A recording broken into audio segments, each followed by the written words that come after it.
Depuis lundi, Nadette et Michel assistent quotidiennement aux audiences. Comme toutes les parties civiles, le couple de sinistrés veut des réponses, même si pour cela il faut revivre Xynthia. J'ai rêvé cette nuit, des choses qui ne m'étaient pas arrivées depuis très longtemps. Je me suis réveillée en sursaut, j'entendais de l'eau couler. Et tout de suite je me suis levée, j'ai dit mais il y a de l'eau, il y a de l'eau.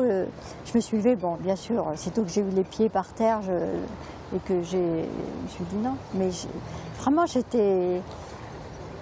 4 ans et demi se sont écoulés, mais le procès fait remonter de douloureux souvenirs. Alors pour se ressourcer, entre deux audiences, Michel et Nadette s'évadent, le temps de quelques pas sur le remblai. Le couple sait que le procès sera éprouvant, mais il tient à être présent jusqu'au bout. Moi je veux venir tous les jours pour ne pas louper un seul moment dans la mesure de mes possibilités, pour ne pas louper un seul moment du procès, pour pouvoir éventuellement en parler d'après ce que je ressens plus tard, et en plus savoir tout ce qui va se dire.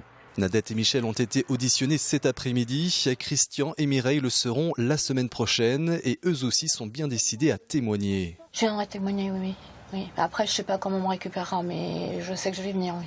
Pour moi, Xynthia, c'est l'épreuve de trop, il faut que je le dise. Raconter cette terrible nuit de février 2010 et se serrer les coudes entre rescapés, c'est pour cela que les sinistrés dépassent la peur de la barre, mais aussi pour rendre hommage aux disparus. On n'a pas de connaissances particulières d'amis proches que l'on a perdus, mais bon, aujourd'hui, on peut dire que c'est des amis, quoi.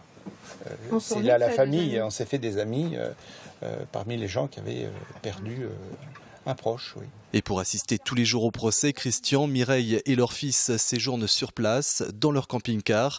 Quotidiennement, ils assistent aux 8 à 9 heures d'audience.